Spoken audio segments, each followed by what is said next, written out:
Good Sunday evening and thanks for being with us. I'm Mike McDaniel. We begin in Jefferson Parish where folks in a neighborhood are calling for Entergy to improve its line maintenance after a limb caught on fire, cutting power to homes into the early hours of this morning. Eleanor Tabone has the story.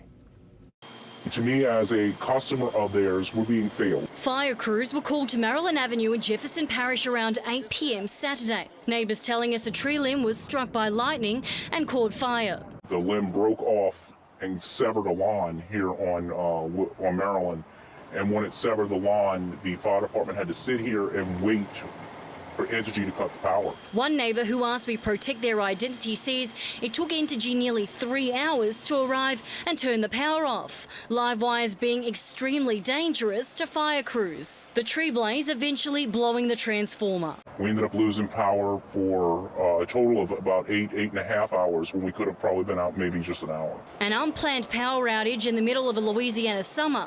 Neighbours telling us one resident on Maryland Avenue is on oxygen, another on insulin, many having pets. Luckily, the fire department was here in 5 minutes, but if it wouldn't have been raining the last few weeks, we probably could be looking at a situation 2 to 3 houses burned completely down to the ground. We are in the midst of hurricane season.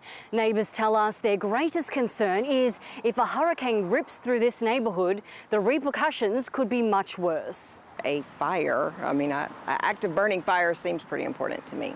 All of it was on fire, just completely inflamed. Christy Altazan is calling for Entergy to take responsibility. And what does it take for them to come out? Is it going to literally take someone's house burning to the ground and someone losing their life?